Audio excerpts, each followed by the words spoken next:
Hello everyone, कैसे आप सब। आई होप कि आप सब अच्छे होंगे। हम कर रहे थे कहानी यूनिट 7 से, जो कि आज हम करने वाले हैं गैंग्रीन कहानी, जो कि हम जिसे रोज नाम से भी जानते हैं। देखते हैं गैंग्रीन कहानी। गैंग्रीन कहानी है जो मई 1934 ईस्वी में प्रकाशित हुई थी।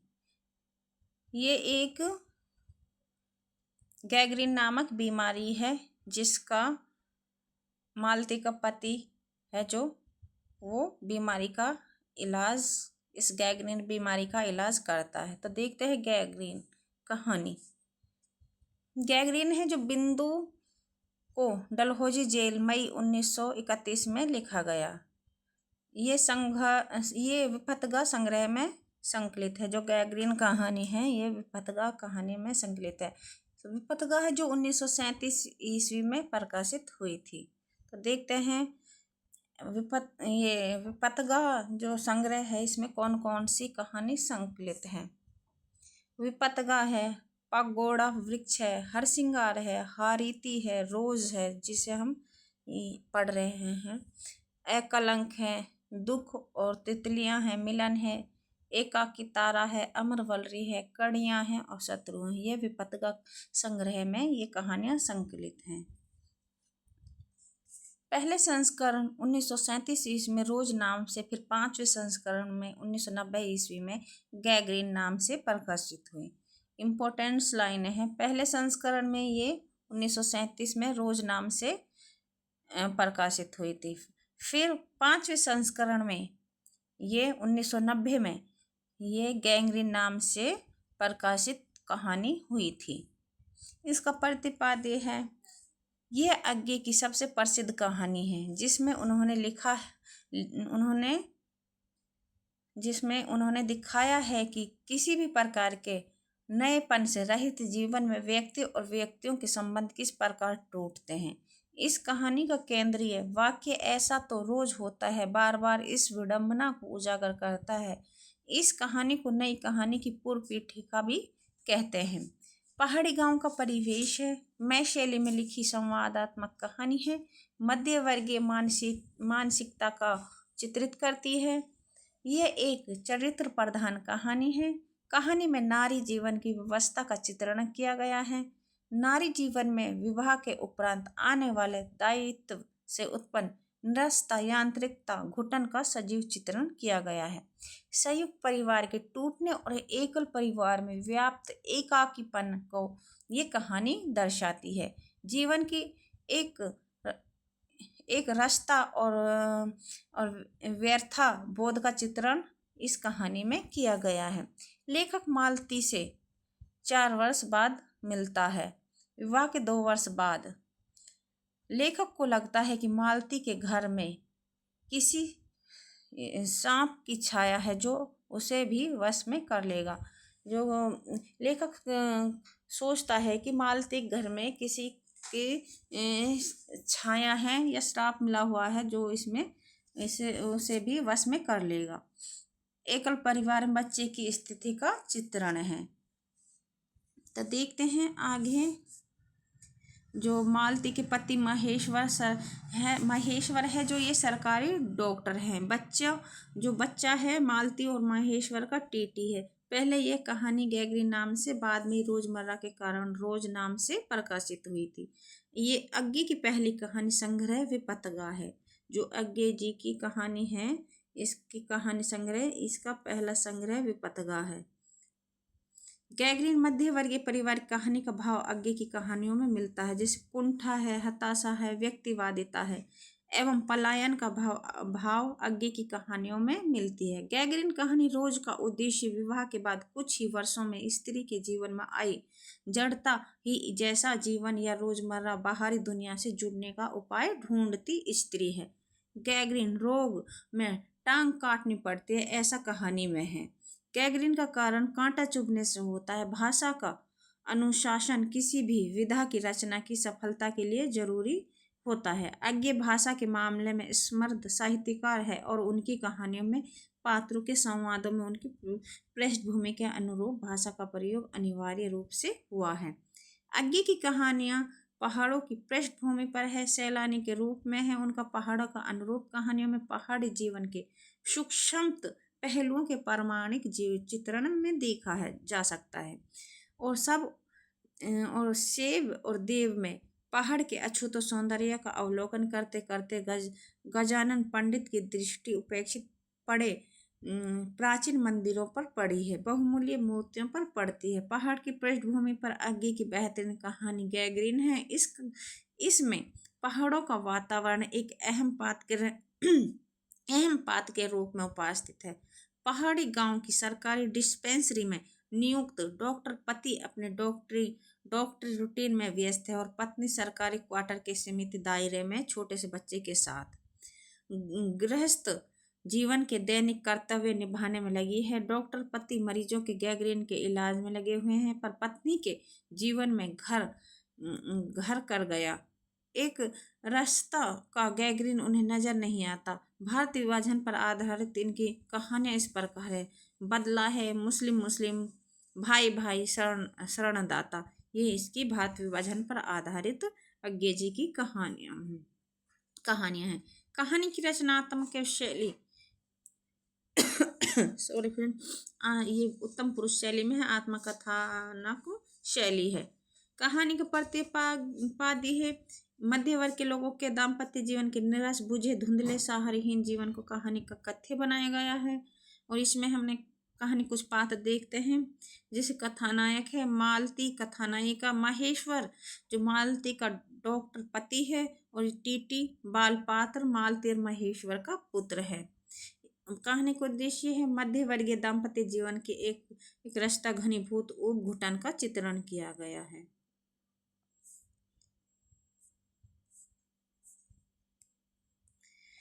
देखते हैं गैंग्रीन जिसे रोज नाम से भी जानते हैं, इसका सारांश जो कि अंग्रेजी की है। दोपहर में उस सोने आंगन में पैर रखते ही मुझे ऐसा जान पड़ा मानो उस पर किसी सांप की छाया मंडरा रही हो। उसके वातावरण में कुछ ऐसा अकथ्य अस्पर्शी किंतु फिर भी बोझिल और प्रकंपीय और घना सा फैल रहा था। मेरी आहट सुनते ही मालती बाहर निकली। मुझे देखकर पहचान कर उसकी मुरझाई हुई मुख मुर्दा तनिक सी मीठे विषय से जागी सी और फिर पूर्वतः हो गई। उसने कहा आ जाओ, और बिना उत्तर की प्रतीक्षा किए भीतर की ओर चली। मैं भी उसके पीछे हो लिया। भीतर पहुंचकर मैंने पूछा वे यहाँ नहीं हैं? अभी आए नहीं दफ्तर में थोड़ी देर में आ जाएंगे, कोई 1:30-2 बजे आया करते हैं। मालती जो ये लेखक है उससे बातें कर रही है। वो उसके घर पे आए हैं तो कहती है कि कोई 1:30-2 बजे आएंगे। ये इम्पोर्टेंट लाइनें हैं। 1:30-2 बजे आ जाएंगे। कब से गए हुए हैं? सवेरे उठते ही चले जाते हैं। मैं हूँ कहकर पूछने को हुआ, और तुम इतनी देर क्या करती हो? पर फिर सोचा आते ही एकाएक पर्सन ठीक नहीं है। मैं कमरे के चारों ओर देखने लगा। मालती एक पंखा उठा लाई और मुझे हवा करने लगी। मैंने आपत्ति करते हुए कहा नहीं मुझे नहीं चाहिए, पर वह नहीं मानी। बोली वाह चाहिए कैसे नहीं, इतनी धूप में तो आए हो यहाँ तो। मैंने कहा अच्छा लाओ मुझे दे दो। जिससे वो हवा कर रही थी पंखे से, तो वो लेखक ने ही ले लिया है। वह शायद ना करने वाली थी, पर तभी दूसरे कमरे से शिशु के रोने की आवाज़ सुनकर उसने चुपचाप पंखा मुझे दे दिया और घुटना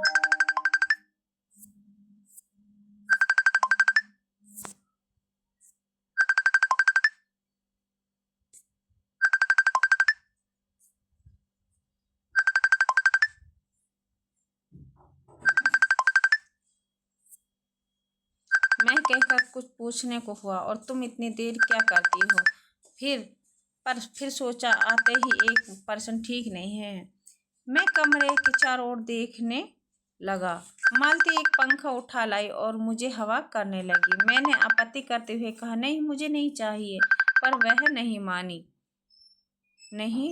बोली वाह चाहिए कैसे नहीं, इतनी धूप में तो आया हो यहाँ तो। मैंने कहा ये हमने पढ़ लिया है। तो मैंने तो वह शायद ना करने वाली थी, पर तभी दूसरे कमरे से सुसु के रोने की आवाज़ सुनकर उसने चुपचाप पंखा मुझे दे दिया और घुटनों पर हाथ टेक कर एक थकी हुई हुई हूँ करके उठी और भीतर चली गई। मैं उसके जाते हुए दुबले शरीर को देखकर सोच रहा था, ये क्या है? ये कैसी छाया सी इस घर पर छाई हुई है। मालती मेरी दूर दूर के रिश्तेदार की बहन है, किंतु उसे किंतु उसे सखी कहना ही उचित है। जो लेखक है, इसका नायक है जो बोल रहा है, उससे सखी कहना ही उचित है, क्योंकि हमारा परस्पर संबंध सख्य का ही रहा है। हम बचपन से इकट्ठे खेले हैं, इकट्ठे लड़े हैं और पिटे हक, और हमारी पढ़ाई भी बहुत सी इकट्ठे ही हुई थी, और हमारे व्यवहार में सदा संख्या की स्वेच्छा और स्वच्छंदता ही रही है। वह कभी भ्रातृत्व के यहाँ बड़े छोटेपन के बंधनों में नहीं घिरा। मैं आज कोई 4 वर्ष बाद उसे देखने आया हूँ। जब मैंने उसे इससे पूर्व देखा था तब वह लड़की ही थी, अब वह विवाहित है, एक बच्चे की माँ भी है। इससे कोई परिवर्तन उसमें आया होगा, और यदि आया होगा तो क्या, यह मैंने अभी सोचा नहीं था, किंतु अब उसकी पीठ की ओर देखता हुआ मैं सोच रहा था, यह कैसी छाया इस घर पर छाई हुई है। और विशेषतः मालती बच्चों को लेकर लौट आई, फिर मुझे कुछ दूर नीचे बिछी हुई दरी पर बैठ गई। मैंने अपनी कुर्सी घुमाकर कुछ उसकी ओर उन्मुख होकर पूछा, इसका नाम क्या है? मालती ने बच्चों की ओर देखते हुए उत्तर दिया, नाम तो कोई निश्चित नहीं किया, वैसे टीटी कहते हैं। मैंने उसे बुलाया, टीटी टीटी टीटी आजा आजा, पर वह अपनी बड़ी बड़ी आंखों से मेरी ओर देखता हुआ अपनी माँ से चिपट गया और रुआंसा होकर कहने लगा, मालती ने फिर उसकी ओर एक नज़र देखा और फिर बाहर आंगन की ओर देखने लगी। काफी देर मौन रहा। थोड़ी देर तक वह मौन किस्म की ही था, जिसमें प्रतीक्षा में था कि मालती कुछ कुछ पूछे, किंतु उसके बाद एकाएक मुझे ध्यान हुआ, मालती ने कोई बात ही नहीं की। ये ये यह भी नहीं पूछा कि मैं कैसा हूँ, कैसा आया हूँ, चुप बैठी है क्या? विवाह के 2 वर्ष में ही वह बीते दिन भूल गई, या अब मुझे दूर इस विशेष अंतर पर रखना चाहती है, क्योंकि वह निर्बाध स्वच्छंदता अब तो नहीं हो सकती, पर फिर भी ऐसा मौन जैसा अजनबी से भी नहीं होना चाहिए। मैंने कुछ खिन्न होकर दूसरी ओर देखते हुए कहा, जान पड़ता है तुम्हें मेरे आने से विशेष प्रसन्न नहीं हुई। उसने एकाएक चौंक कर कहा, यह प्रश्न यह प्रश्न सूचक था, किंतु इसलिए नहीं कि मालती ने मेरी बात सुनी नहीं थी, केवल विस्मय के कारण। इसलिए मैंने अपनी बात दोहराई नहीं, चुप बैठा बैठा रहा। मालती कुछ बोली ही नहीं। थोड़ी देर बाद मैंने उसकी ओर देखा, वह एकटक मेरी ओर देख रही थी, किंतु मैं मेरे उधर उन्मुख होते ही उसने आंखें नीची कर ली। फिर मैंने देख उन आंखों में कुछ विचित्र सा भाव था, मानो मालती के भीतर कहीं कुछ चेष्टा कर रहा हो, किसी बीती हुई बात को याद करने की, किसी बिखरे हुए वायुमंडल को पुनः जगाकर गतिमान करने की, कभी किसी टूटे हुए व्यवहार तंतु को पुनः जीवित करने की, और चेष्टा में सफल ना हो रहा हो। वैसे जैसे बहुत देर से प्रयोग में ना लाया हुए अंक व्यक्ति एकाएक उठाने लगे और पाए कि वह उठता ही नहीं, विस्मृति में मानो मर गया है, उतने ही क्षीण बल से, यद्यपि वह सारा प्राय बल है, उठ नहीं सकता। मुझे ऐसा जान पड़ा मानो किसी जीवित प्राणी के गले में किसी मृत जंतु का तोक डाल दिया गया हो, वह उसे उतारकर फेंकना चाहे पर उतर ना पाए। तभी किसी ने किवाड़ खटखटाए। मैंने मालती की ओर देखा, पर वह हिली नहीं। जब किवाड़ दूसरी ओर बार खटखटाए गए तब वह शिशु को अलग करके उठी और किवाड़े खोलने लगी। वे यानी मालती के पति आए हैं। मैंने उन्हें पहली बार देखा था, यद्यपि फोटो से उन्हें पहचानता था। परिचय हुआ। मालती खाना तैयार कर आंगन में चली गई और हम दोनों भीतर बैठकर बातचीत करने लगे, उनकी नौकरी के बारे में, उनके जीवन के बारे में, उस स्थान के बारे में और अन्य विषयों के बारे में जो पहले परिचय पर उठा करते हैं। एक तरह का सुरक्षात्मक कवच बनकर। मालती के पति का नाम है महेश्वर। वे एक पहाड़ी गांव में सरकारी डिस्पेंसरी के डॉक्टर हैं। उसकी हैसियत से इन क्वार्टरों में रहते हैं। प्रातःकाल 7 बजे डिस्पेंसरी चले जाते हैं और 1:30-2 बजे लौटते हैं। तो इम्पोर्टेंट्स लाइनें हैं। 7 बजे वो बजे अपने ड्यूटी पर डिस्पेंसरी चले जाते हैं और 1:30-2 बजे घर दोपहर में लौटते हैं। उसके बाद दोपहर भर छुट्टी रहती है। केवल शाम को 1-2 घंटे फिर चक्कर लगाने के लिए जाते हैं। डिस्पेंसरी के साथ इनके छोटे से अस्पताल में पड़े हुए रोगियों को देखने और अन्य जरूरी हिदायत करने उनका जीवन भी बिल्कुल एक निर्दिष्ट ढर्रे पर चलता है। नित्य वही काम, उसी प्रकार के मरीज, वही हिदायतें, वही नुस्खे, वही दवाइयाँ वह स्वयं उगाते हुए हैं। और इसलिए और साथ ही उस इस भयंकर गर्मी के कारण वह अपने फुर्सत के समय भी सुस्त ही रहते हैं। मालती हम दोनों के लिए खाना ले आई। मैंने पूछा, तुम नहीं खाओगी या खा चुकी? महेश बोल कुछ हंसकर, वे पीछे खाया करती है। पति 2:30 बजे खाना खाते आते हैं, इसलिए पत्नी 3 बजे तक भूखी बैठी रहेगी। महेश्वर खाना आरंभ करते हुए मेरी ओर देखकर बोले, आपको तो खाने का मजा क्या ही आएगा, ऐसे बेवक्त खा रहे हैं। मैंने उत्तर दिया, वाह, देर से खाने में तो और भी मजा लगता है। भूख बड़ी हुई होती है, पर शायद मालती बहन को कष्ट होगा। मालती टोक कर बोली, मेरे लिए तो यह नई बात नहीं है, रोज ही ऐसा होता है। मालती बच्चे गोद में लिए हुए थी। बच्चा रो रहा था पर उसकी कोई और ध्यान नहीं दे रहा था। मैंने कहा, यह रोता क्यों है? मालती बोली, हो ही गया, चिड़चिड़ा सा, हमेशा ही ऐसा रहता है। फिर बच्चे को डॉक्टर कहाँ, चुप कर, जिससे वह फिर रोने लगा। मालती ने भूमि पर बिठा दिया और बोली, अच्छा ले, रो ले और रोटी ले ले।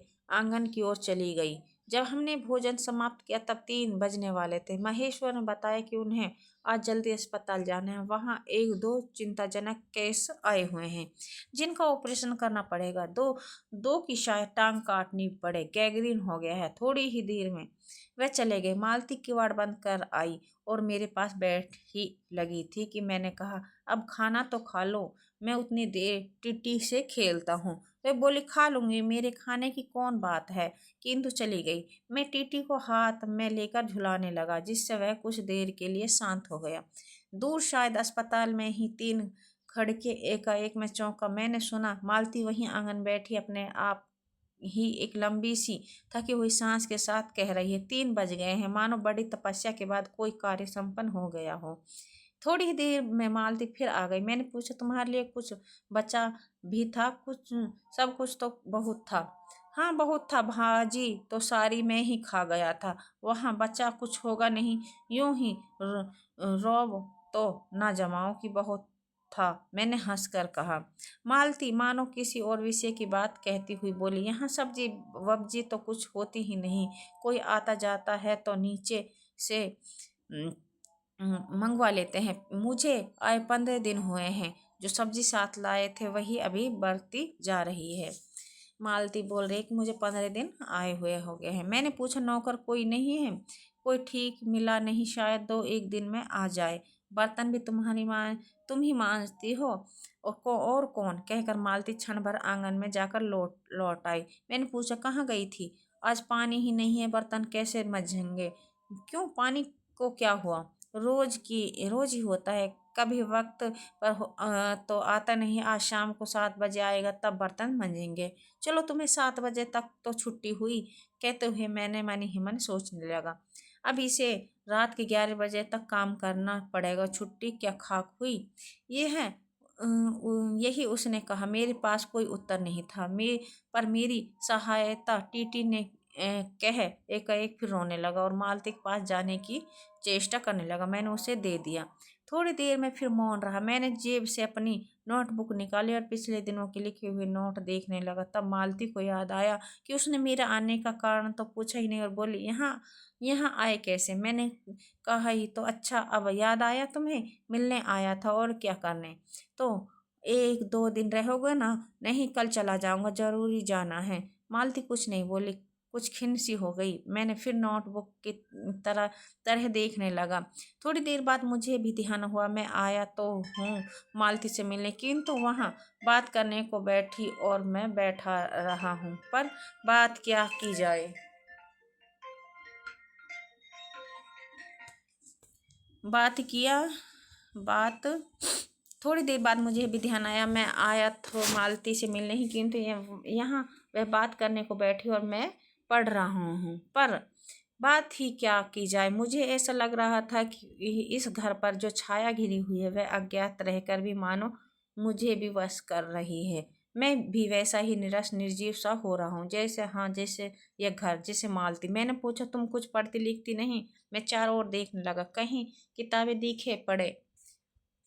यह कहकर मालती थोड़ा सा हंस दी। वह हंस कर रही है हंस कह रही थी, यहाँ पढ़ने को क्या है? मैंने कहा, अच्छा, मैं वापस जाकर जरूर कुछ पुस्तकें भेजूंगा। और वार्तालाप फिर समाप्त हो गया। थोड़ी देर बाद मालती ने पूछा, आए कैसे हो? लारी में? पैदल? इतनी दूर? बड़ी हिम्मत की, आखिर तुमसे मिलने आया हूँ। ऐसे ही आए हो? नहीं, कुली पीछे आ रहा है सामान लेकर। मैंने सोचा बिस्तरा ले ही चलूँ।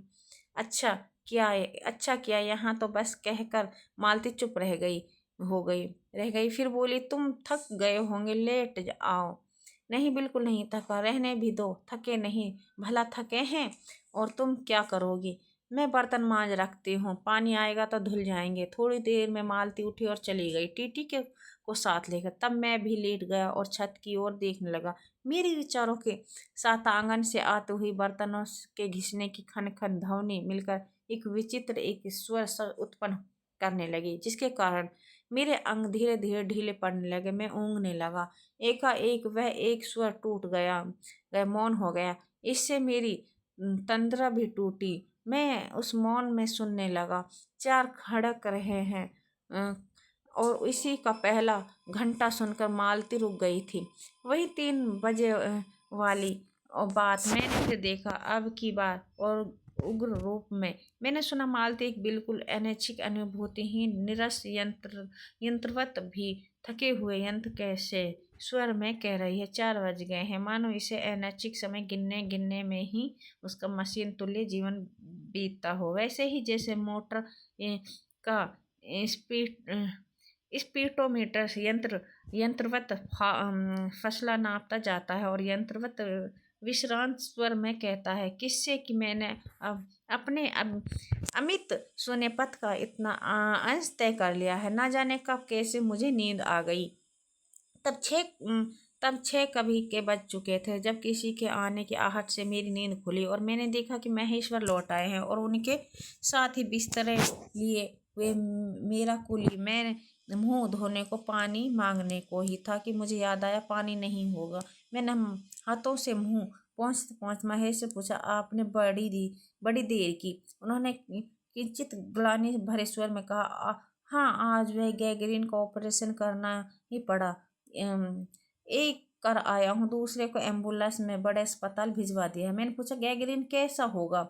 एक कांटा चुभा था, उसी से हो गया। बड़े लापरवाह लोग होते हैं यहाँ के। मैंने पूछा, यहाँ आपको केस अच्छे मिल जाते हैं? आय के लिहाज से नहीं, डॉक्टरी के अभ्यास के लिए? बोले, हाँ, मिल ही जाते हैं। ये गैंग्रीन हर दूसरे चौथे दिन एक केस आ जाता है। नीचे बड़े अस्पताल में भी। मालती आंगन से सुन रही थी, अब आ गई। बोले, हाँ, केस बनाते देर क्या लगती है? कांटा चुभा था, इस पर टांग काटनी पड़े, ये भी कोई डॉक्टरी है? हर दूसरे दिन किसी की टांग किसी की बाँह काटते आते हैं, इसी का नाम है अच्छा अभ्यास। महेश्वर हंसे बोले, ना काटे तो उसकी जान गंवाए। हाँ, पहले तो दुनिया में कांटे ही नहीं होते होंगे, आज तक तो सुना ही नहीं था कि कांटों के चुभने से मर जाते हैं। महेश्वर ने उत्तर नहीं दिया, मुस्कुरा दी। मालती मेरी ओर देखकर बोली, ऐसे ही होते हैं डॉक्टर, सरकारी अस्पताल है ना, क्या परवाह है? मैं तो रोज ही ऐसी बातें सुनती हूँ। अब कोई मर मुर जाए तो ख्याल ही नहीं आता। पहले तो रात रात भर नींद नहीं आया करती थी। तभी आंगन में खुले हुए नल ने कहा, टिप टिप टिप टिप टिप टिप। मालती ने कहा, पानी, और उठकर चली गई। खनखनाहट से हमने जाना, बर्तन धोए जाने लगे। टीटी महेश्वर की टांगों के सहारे खड़ा मेरी ओर देख रहा था। अब एकाएक उन्होंने उन्हें छोड़ मालती की ओर खिसकता हुआ चला। महेश्वर ने कहा, उधर मत जाओ, और उसे गोद में उठा लिया। वह मचलने और चिल्ला चिल्ला कर रोने लगा। महेश्वर बोला, अब रो रो कर सो जाएगा, तभी मैं घर में चैन होगी। मैंने पूछा, आप लोग भीतर ही सोते हैं? गर्मी तो बहुत होती है। होने को तो मच्छर भी बहुत होते हैं, पर यह लोहे के पलंग उठाकर बाहर कौन ले जाए। अब की नीचे जाएंगे तो चारपाइयाँ ले आएंगे। फिर कुछ रुक कर बोले, अच्छा तो बाहर ही सोएंगे, आपके आने का इतना लाभ ही होगा। टीटी अभी तक रोता ही जा रहा था। महेश्वर ने उसे एक पलंग पर बिठा दिया और पलंग बाहर खींचने लगे। मैंने कहा, मैं मदद करता हूँ। दूसरी ओर से पलंग उठाकर निकलवा दिया। अब हम तीनों, महेश्वर, टीटी और पलंग पर बैठ गए और वार्तालाप के लिए उपयुक्त विषय ना पाकर उस कमी को छुपाने के लिए टीटी से खेलने लगे। बाहर आकर वह कुछ चुप सा हो गया था, किंतु बीच बीच में उसे एकाएक कोई भूला हुआ कर्तव्य याद करके रो उठता था और फिर एकदम चुप हो जाता था। कभी कभी हम हंस पड़ते या महेश्वर उसके बारे में कुछ बात कह देते। मालती बर्तन धो चुकी थी। जब वह उन्हें लेकर आंगन के एक और रसोई छप्पर की ओर चली, तब महेश्वर ने कहा, थोड़े से आम लाया हूँ, वह भी धो लेना।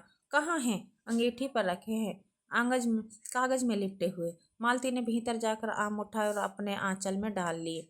जिस कागज में वे लिपटे हुए थे वह किसी पुराने अखबार का टुकड़ा था। मालती चलती चलती संध्या के उस क्षीण प्रकाश में उसी को पढ़ती जा रही थी। वह नल के पास जाकर खड़ी उसे पढ़ती रही। जब दोनों ओर पड़ चुकी थी, तब एक लंबी सांस लेकर उसे फेंक कर आम धोने लगी। मुझे एकाएक याद आया, बहुत दिनों की बात है, जब हम स्कूल में भर्ती हुए थे, जब हमारा सबसे बड़ा सुख, सबसे बड़ी विजय थी हाजिरी, जो चुकने के बाद चोरी के क्लास से निकल भागना और स्कूल से कुछ दूरी पर आम के बगीचे में पेड़ों में चढ़कर कच्ची आमियाँ तोड़ तोड़ कर खाना। मुझे याद आया, कभी जब हम भाग आते और मालती नहीं आ पाती थी, तब मैं भी खिन खिन में लौट आया करता था।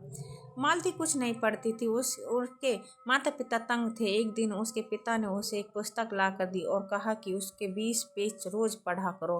हफ्ते भर बाद में देखूं कि इसे समाप्त कर चुकी हो, नहीं तो मार मार कर चमड़ी उधेड़ दूंगा। मालती ने चुपचाप किताब ले ली, पर क्या उसने पढ़ी? वह नित्य ही उसके 10 पन्ने 20 पेज फाड़ कर फेंक देती, अपने खेल में किसी भांति फर्क ना पड़ने देती। जब 8वीं दिन उसके पिता ने पूछा, किताब समाप्त कर ली? तो उत्तर दिया, हाँ कर ली। पिता ने कहा, लाओ मैं प्रश्न पूछूंगा। तो चुप खड़ी रही। पिता ने फिर कहा तो उद्धत स्वर में बोली, किताब मैंने फाड़ कर फेंक दी, मैं नहीं पढ़ूंगी। उसके बाद वह बहुत पीटी, पर वह अलग बात है। इस समय मैं यही सोच रहा था कि वही उद्धत और चंचल मालती आज कितनी सीधी हो गई है, कितनी शांत, और ये एक अखबार के टुकड़े को तरसती है। ये क्या है?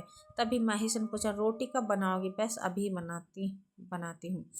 पर अब की बार जब मालती रसोई की ओर चली, तब टीटी की कर्तव्य भावना बहुत ही विस्तीर्ण हो गई। वह मालती की ओर हाथ बढ़ाकर रोने लगा और नहीं माना। मालती उसे भी गोद में लेकर चली गई। रसोई में बैठकर एक हाथ से उसे थपकने और दूसरे से एक एक छोटे छोटे डिब्बे उठाकर अपने सामने रखने लगी, और हम दोनों चुपचाप रात्रि की ओर, भोजन की ओर, एक दूसरे के कुछ कहने की ओर, न जाने किसकी सुनता की पूर्ति की प्रतीक्षा करने लगे। हम भोजन कर चुके थे और बिस्तरों में लेट गए थे और टीटी सो गया था। मालती पलंग के एक और मोम जमा बिछाकर उसे पर लिटा गई। वह सो गया, पर नींद में कभी कभी चौंक उठता था। एक बार तो उठकर बैठ ही गया था, पर तुरंत ही लेट गया। मैंने महेश्वर से पूछा, आप तो थके होंगे, सो जाइए। वे बोले, थके तो आप अधिक होंगे, 18 मील पैदल चलकर आए हैं। किंतु उनके स्वर ने मानो जोड़ दिया, थका तो मैं भी हूँ। मैं चुप रहा। थोड़ी देर में किसी अपर संज्ञा ने मुझे बताया वह ऊँघ रहे हैं। तब लगभग 10:30 बजे थे। मालती भोजन कर रही थी। मैं थोड़ी देर मालती को देखता रहा। वह किसी विचार में, यद्यपि बहुत गहरे विचार में नहीं लीन हुई, धीरे धीरे खाना खा रही थी। फिर मैं इधर उधर खिसक कर पर आराम से होकर आकाश की ओर देखने लगा। पूर्णिमा थी, आकाश नरम था। मैंने देखा उस सरकारी क्वार्टर की दिन में अत्यंत शुष्क और निरस लगने वाली स्लेट की छत भी चांदी में चमक रही है। अत्यंत शीतलता और स्निग्धता से छलक रही है, मानो चंद्रिका उन पर से बहती हुई आ रही है, झर रही हो। मैंने देखा पवन में चीड़ के वृक्ष हैं, गर्मी से सोकर मटमेले हुए चीड़ के वृक्ष धीरे धीरे गा रहे हैं। कोई राग जो कोमल है किंतु करुण नहीं, अशांतिमय है किंतु उद्वेगमय नहीं। मैंने देखा प्रकाश से धुंधले नीले आकाश के तट पर जो जो चमगादड़ नीरव उड़ान के चक्कर काट रहे हैं, वे भी सुंदर दिखते हैं। मैंने देखा दिन भर की तपन, अशांति, थकान, दाह पहाड़ों में भी भाप से उठकर वातावरण में खोए जा रहे हैं, जिसे ग्रहण करने के लिए पर्वत शिशुओं ने अपनी चीड़ वृक्ष रूपी भुजाएं आकाश की ओर बढ़ा रखी हैं। पर यह सब मैंने ही देखा। अकेले मैंने, महेश और ऊँघ रहे थे, और मालती उस समय भोजन से निवृत्त होकर दही जमाने के लिए मिट्टी का बर्तन गर्म पानी से धो रही थी और कह रही थी, अभी छुट्टी हुई जाती है और मेरे कहने पर ही कि 11 बजने वाले हैं। धीरे से सिर हिलाकर जता रही थी कि रोज ही इतने बज जाते हैं। मालती ने वह सब कुछ नहीं देखा। मालती का जीवन अपनी रोज की नियमित गति से बहा जा रहा था, और एक चंद्रमासी चंद्रिका के लिए, एक संसार के लिए रुकने को तैयार नहीं था। चांदनी में सुसु कैसा लगता है, इस अलस जिज्ञासा ने मैंने टीटी की ओर देखा, और वह एकाएक मानो किसी शेष वोचित वामता से उठा और खिसक कर पलंग के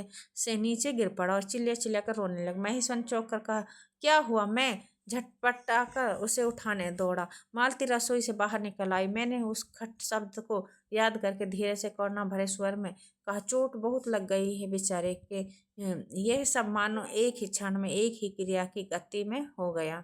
मालती ने रोते हुए शिशु को मुझसे लेने के लिए हाथ बढ़ाते हुए कहा, इसके चोट लगती ही रहती है, रोज ही गिर पड़ता है। एक छोटे क्षण भर के लिए मैं स्तंभ हो गया। फिर एकाएक मेरे मन ने मेरे समूचे अस्तित्व ने विद्रोह के स्वर में कहा, मेरे मन ने भीतर ही बाहर के शब्द भी नहीं निकला, माँ युवती, माँ, ये तुम्हारे हृदय को क्या हो गया जो तुम अपने एकमात्र बच्चे के गिरने पर ऐसी बात कह सकती हो, और यह भी जब तुम्हारा सारा जीवन तुम्हारे आगे है। और तब एकाएक मैंने जाना कि वह भावना मिथ्या नहीं है। मैंने देखा कि सचमुच उस कुटुंब में कोई गहरी भयंकर छाया घर कर गई। उसके जीवन के पहले ही यौवन में घुन की तरह लग गई है। उसका इतना अभिन्न अंग हो गई है कि वह उसे पहचान ही नहीं, उसी की परिधि में घिरे हुए चले जा रहे। इतना ही नहीं, मैंने उस छाया को भी देख लिया। इतनी देर में पूर्वतः शांति हो गई था। महेश्वर फिर लेटकर ऊँघ रहे थे। टीटी मालती के लेटे हुए शरीर से चिपटकर चुप हो गया था। यद्यपि कभी एक आध की सिसकी उसके छोटे से शरीर को हिला देती, मैं भी अनुभव करने लगा कि बिस्तर अच्छा सा लग रहा था। मालती चुपचाप आकाश में देख रही थी, किंतु क्या चंद्रिका को या तारों को। तभी 11 का घंटा बजा।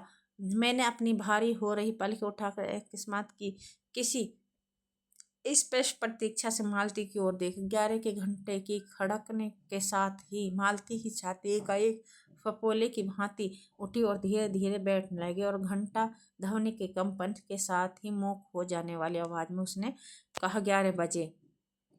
11 बजे। ये कहानी हमने गैग्रीन, जिसे रोज नाम से भी जानते हैं, जो अज्ञे जी की थी, हमने आज इसे पढ़ा।